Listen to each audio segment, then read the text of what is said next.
I've been trying to make heads or tails of this Danny Masterson trial, sentence, and verdict over the past couple of days, assessing it from both sides, from the defense's perspective and from the prosecution's perspective, and in actuality, assessing all of the evidence, everything else that can be construed into this. I can't come to a definitive conclusion on either side, where if I was a juror in this, I could not be convinced one way or another, ergo I have reasonable doubt in the case, which is normally the standard for these things. But this is Los Angeles that we're dealing with after all, and it's kind of a different atmosphere. And the prosecution, their entire idea behind this case is that Danny Masterson was leveraging his connections in Hollywood, which we'll see and we'll elaborate on later in the video, and then also his deep-running connections with the Church of Scientology in order to escape any sort of responsibility for his actions, which is kind of funny given the prosecution's two main accusers haven't given up their actual identities. And I thought, when you're in trial, you have the right to face your accuser as the defendant. It's a little bit sketchy, but that's the prosecution. And ultimately, they ended up winning, so you can go ahead and assess how they won the case. And yeah, by painting him as being this well-connected individual, and then the defense, not putting up a defense by simply not calling anybody, really does end up playing into the idea that he's so well connected that he doesn't even need to be bothered with this. This is just so ludicrous. Why would I even bother putting up a defense? Not take the stand or anything like that. Phooey, take your prosecution, shove it where the sun don't shine. See, that's the way that the prosecution wanted it to go, and ultimately they ended up with a W at the end of that. But taking a look at that from the defense perspective, which I'm always going to be partial to, because you need to go ahead and prove definitively before you lock somebody up in a box. And hey, you know what? When it comes to these crimes, the crimes discussed in these cases, if somebody's convicted of this stuff, if they actually did it beyond a shadow of a doubt, my stance, okay, don't even waste the cot space, okay? Rope is cheaper than a blanket and a pillow. And that's just my standing on this one. But again, looking at the evidence, the defense not putting up a defense, well, what are you supposed to defend against? What are you supposed to poke holes in? Because you obviously get the cross-examination of everybody that takes a stand when the prosecution's running their case in chief to begin with. And if you don't have anything, and these are just baseless accusations, how do you call witnesses to something that you believe, and you, in your heart of hearts, believe never happened at all? It's a very, very interesting situation, and again, a reason why I can't come up with any definitive conclusions on this. And then you start to attack what's coming on after the sentencing happened with all of these leaked supportive letters in an effort to mitigate the sentence that ultimately didn't end up paying any dividends for Masterson. I'm left with more questions once again than actual definitive answers. So here we have another thing that just exposes some more hypocrisy. So Danny Masterson under 24/7 mental health surveillance behind bars after sentencing. Yes, I'm not going to say it because, I'm hoping to at least get this monetized so we can at least, spread it out there, because I think, even if you don't like the guy, even if he is ultimately guilty of all this stuff, which a jury trial ended up finding him. But if you run this back and ultimately if there's a successful appeal on this, I don't want to see innocent people go away for a long time, because specifically with these types of cases, how often do we see somebody recant their allegations years later? It was funny because I was watching some other videos about the Supreme Court. There's been a lot of legal cases that I'm interested in at a high level. So some old Supreme Court videos started to come up from Razorfist. Shout out to Razorfist, my favorite short form content creator. And he was talking about when Roe v. Wade was overturned. Like, these are videos from a couple of years ago. But the fact that Roe v. Wade was all built on a lie that ended up setting precedent for over 50 years, well, it just lets you know that a lie, especially from a woman, is far more powerful than even the truth in Western society. But let us continue here, okay? So yes, Danny Masterson is under 24/7 surveillance behind bars following his, and again, it's not 30 years. He's serving the two sentences that he got, 15 years apiece, which is on the higher end that you can get for this stuff, which is another reason. It's like, why? It's almost like he's being made an example out of, which I've got questions. Again, like, this raises so many questions. He doesn't have a rap sheet, as far as I can tell. It's just somebody wants to stamp out, but Scientology, because, oh, he's a big movie star. Not really. He was kind of on a career renaissance with, I think it's called The Ranch or something like that. Like, people were looking forward to that. It was a show that is out in the time of Everybody Has a Show. So yeah, for them to opportunistically come out now with these accusations, because theoretically, like, right, because we don't actually know this for sure, maybe these two chicks were trying to secure a bag, and also, listening to some other stuff.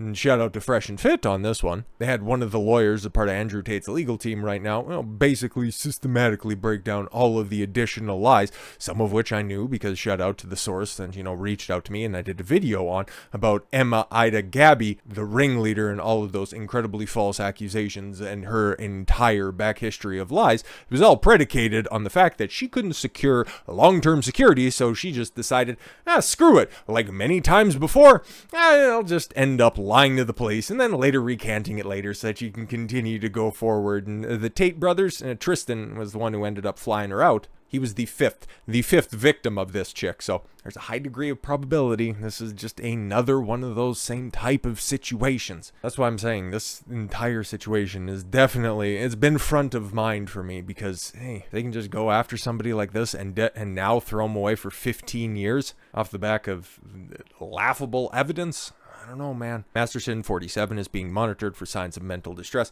as he sits in Los Angeles County Men's Central Jail awaiting transfer to California State Prison, sources told TMZ.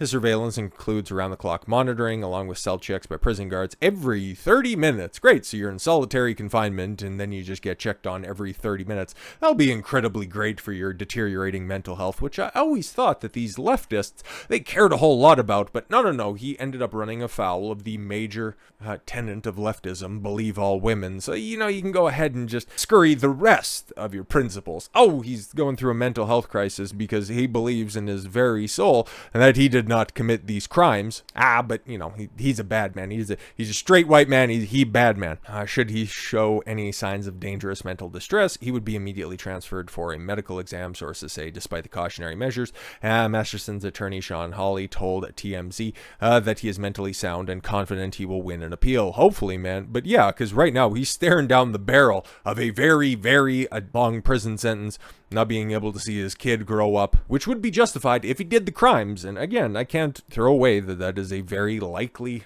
outcome, and in fact, like I said, given the proceedings, perhaps the most likely one. But again, we should be thorough about this stuff because there's nothing more evil than jailing an innocent man. Masterson was sentenced to a pair of 15-year prison terms. He'd be served consecutively on Thursday. See, you could get the 30-year prison sentence out of the way to begin with, but then just clarify it by going, 15 concurrent years. After being found guilty of 2003 crimes. Okay, at his Hollywood area home. Both victims testified that the actor drugged them, and violently them once they passed out. And there was also another victim, quote unquote victim, that came forward, but those crimes, the jury didn't believe that sob story. But because these two girls didn't need to give up their names or anything like that, they have corroborating stories. Well, that's enough for us to believe. So while the trial itself was light on facts, we ultimately jump ahead to the sentencing, where he ends up getting one of the more harsh penalties for this such stuff. You have to wonder, man, okay, if he's so well connected, and if he's got all of these connections in Hollywood, okay, he's a very high-powered individual within Scientology, you would think, as a character proof that he's not really a bad guy. Okay, maybe this was a slip-up 20-some years ago. He's shown good character in the convening years. Whatever you would say when it comes to, providing character testimony when people reach out to you. You would think you went off of testimony in order to convict the guy. Why wouldn't you take some of that into consideration when it comes to laying down a sentence, Judge? Again, interesting, because, okay, he obviously had his wife, Bijou Phillips, pleaded for leniency in Danny Masterson's sentencing, life-saving partner. See, we believe all women, but not that one. The one who would probably know him better than anybody else, his wife, after all. Danny Masterson's wife, Bijou Phillips, told the judge she and their young daughter are heartbroken over his conviction in a pre-sentencing support letter. Hoping to lobby Judge Charlene Olmedo to opt for a lighter term, Phillips characterized the 47-year-old spouse as a caring husband and a father who scrambled to make a living after he was accused and later convicted of violent. I can say that Danny has literally been a life-saving partner for me. Phillips told Olamido, who hit the That 70s Show star with a maximum sentence of 2 consecutive 15-year terms Thursday. Oh, okay. I didn't quite know that it was the maximum term. I just thought that it was on the higher end. But no, she went from 0 to 60 because crying from a woman, I guess. Masterson developed a farm and vineyards after his career cratered. After he lost his show and acting career, he devoted himself to finding other ways to earn a living. Yeah, a lot of people on sitcoms do, okay? Like, Cheers was a launching pad for a lot of people, but not everybody made out as well as Kirstie Alley, Ted Danson was on that. Like, spun off Frasier and all those guys as well. And That 70s Show, like, a lot of them ended up, having incredibly good careers, some of which we'll get back to again. And then other people like Topher Grace, who, it's kind of funny because he was one of the people who actually didn't end up sending in a letter of support, even though I don't know if he was asked or not. But again, all of those letters of support are supposed to be simple letters that only the judge is supposed to read. Those aren't supposed to be matter of public opinion. Like, we don't know the actual contents of these letters. We just simply know through leakers and through speculation. It's kind of funny how all of this stuff is coming out. And again, another reason why I'm wondering, why Danny Masterson? Why are we going so hard on him? But this is Topher Grace's wife. Topher hasn't said anything about this, and I can already tell from a couple of different things, given the fact that you have somebody who is an avowed, radical leftist, sharing this stuff again. So you got Topher Grace's wife, who didn't even take his last name, who was famous for not fraternizing with the rest of the cast because he's going to go off to Hollywood and make absolutely nothing of his career. It was always so funny, right? Because he always just kind of looked like a dollar store Tobey Maguire, and then his first big break was being, against, Tobey Maguire and coming off as a dollar store version of him, and then not doing anything in the aftermath. Oh, right, yeah, he was in Predators, which... Yeah, exactly. So he didn't end up going anywhere. But no, you're just only supposed to focus on, Danny Masterson was the only guy who didn't parlay That 70s Show into a vibrant career. Interesting. But yeah, at the same time, while he has an adoring wife, Topher Grace, on the other hand, has somebody who's out here virtue signaling on his behalf, potentially, because, he couldn't be bothered with this, to every victim and their re-traumatizing by witnessing society debate. Yes, because we believe all women out here and focus on their attention and what is going to happen to the I see you love. Oh my God, just shut up. So yeah, you had support from his wife, and then he had support from his family members as well, except for an ex-stepdad. An ex-stepdad? Okay, is that how far out we have to reach before we can get a quote-unquote family member in order to disparage this guy? It's kind of weird. Danny Masterson's ex-stepdad accuses siblings of lying. Oh, right. It's not like the people who would actually know him better than a former stepdad. They would be lying, not everybody else, of the upbringing to help their rapist. That 70s Show star. Interesting. Danny Masterson's former stepdad claims his children lied about their relationship, with the star in a bid to help their older sibling when he was sentenced to 30 years to life. Yeah, okay, so Joe, I don't care, man, Clout Chaser, said he was appalled when he read his kids, Alana and Jordan Masterson's letters to Los Angeles County Superior Court judge asking for leniency for their actor brother, in which they described him as a man who practically raised them when their father allegedly walked out on them. Oh, interesting. So this guy's a deadbeat. No, that's a lie. I went out for milk, and the first store that I went to didn't have any, and the second one didn't either, so I had to go out of state for a while. Shut up. They make it sound like I walked out and abandoned them and that Danny was a hero. No, they're actually making money and I was giving them money. So you walked out and you had to pay child support, and your kids are like, no, actually, Danny stepped up and he kind of raised us and we turned out good. So please don't sentence him to 15 years in jail. No, L stepdad on that one. But that's just another day that ends in Y. So yeah, you got all of the immediate family, his siblings, his wife, one co-star that didn't help him out. But then you have another set of co-stars who did. You have Kurtwood Smith, who played Red Foreman. You have Debra Jo Rupp. Debra Jo Rupp, am I getting that right? And she played Kitty on That 70s Show as well. And they gave letters of support. And then, of course, the people right at the center of the current controversy that's going on right now, Ashton Kutcher and Mila Kunis. Now, I talked about this when we were discussing the sentencing in the video from at the end of last week, and just going, okay, if, two of the biggest anti-human trafficking, human bad stuff advocates are out there, and they don't say a peep about the situation, Don't you think that that's just a little bit sus? And then they ended up sending in letters of support in order to say that, yeah, we knew him. He seems like a good dude, something like that. And like I said, haven't read the letters, don't have access to the letters. All we know is that they sent them. And then they ended up having to post an apology, but it's basically a minute long of them going, and I'm sure we'll have some excerpts that are right there. They aren't apologizing for writing the letters, mostly because, yeah, we kind of got to do this right now because, well, everybody's on us. I understand why you put that out there, and it's like, yeah, we support the victims, as we have with the rest of our advocacy work throughout our careers, and yeah, to actual victims that are out there, yeah, man, we hear you, we want you to seek help in any sort of, retribution and justice that you can possibly perceive. We stand with victims. And we also support our friend at the same time. Didn't apologize for everything or anything because, well, there's nothing to apologize for. It's like my group of friends is incredibly small. My group of family, incredibly small. Of course, we all have, extended family and stuff. I don't know those people. Frankly, if I seen most of them walking down the street, I wouldn't even begin to recognize them. But if anything came out about my mom, my dad, my sister, any of my close personal friends, I would back them up 100%. That's just the type of guy I am, because I only associate with people of high reputation. And so for so many people to put their word and their character on the line, again, this raises so many questions. And then for the judge to disregard so many people, which we're going to see those additional people as well, I've got questions. I've got a lot of questions. Danny Masterson's victim slams Ashton Kutcher and Mila Kunis' insulting apology video for supporting their friend. One of the women, great, it was Jane Doe 1. Again, I'm so convinced that this horrible thing happened in 2003. Not 2013, not 2023, 2003. I still need to use a fake name. Unbelievable. One of the women, Danny Masterson, was convicted of slammed the disgraced actor's former co-star Mila Kunis and Ashton Kutcher after the couple made a video apologizing for writing a pre-sentencing on his behalf. The woman, Jane Doe 1, wrote in a text message to a journalist, oh my god, Yashar Ali, you hunk of shit. The same guy who, quote-unquote, broke the story about Steven Crowder being so abusive. When you watch the video, it's like, I'd encourage this. I will link, obviously, to, all of the articles that we see right here. You can watch the video. I watched it a couple of different times, and it's like, yeah, no, seem congruent. They don't condemn Danny at all, which is very interesting.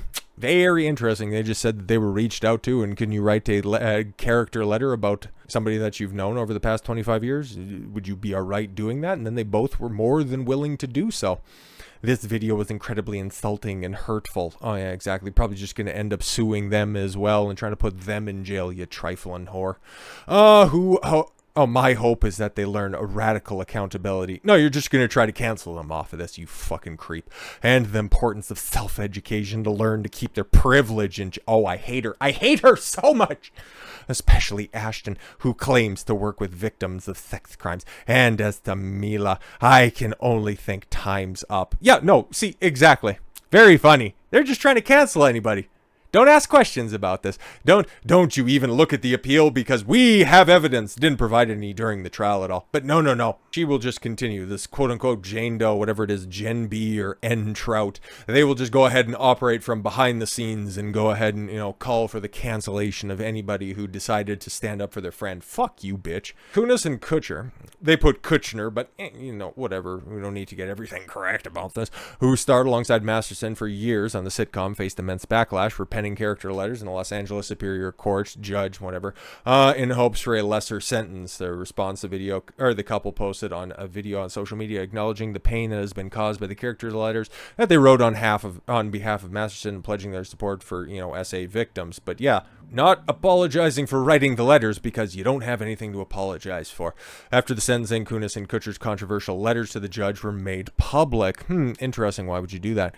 Kutcher wrote in his letter that the ranch co-star was nothing but a positive influence on him and an extraordinarily honest and intentional human being. Yeah. No, that seems to be the prevailing notion by the people that know him. Weird. Kunis, 40, similarly wrote in a letter that Masterson was an amazing friend, confidant, and above all, an outstanding older brother figure to me. No, they lied about that. Other That 70s Show co-stars Debra Jo Rupp. I did get that right. And Kurtwood Smith, Smith, rather. And that's a very...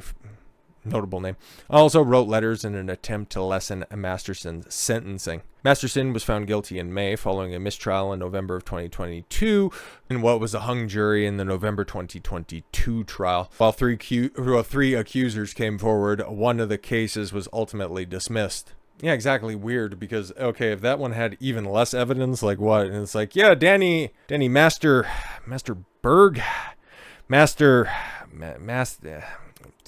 Hyde over there. Hyde did some stuff. Like, it's interesting. It's interesting how this story is continuing to develop. How hard the believe all women people are going after anybody who supported him and continue to support him.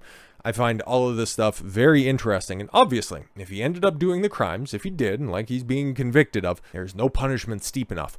I've just come to the conclusion that I'm not convinced one way or another, which is normally the way that the justice system works. But if you just want to see the politicization of the justice system, take a look at those insulting football score type numbers of for sentencing that the January 6th guys are getting. Not saying that it's analogous. All I'm saying is, if you end up being a victim of the persecuted justice system, or if this just ends up becoming less of a justice system and more of a attacking system, well, we got a big problem on the horizon. So, with all that said, thank you all very much for the gift of your time. I've been Don Consuelo. I want you to follow your gut and get after it. Take care, everyone.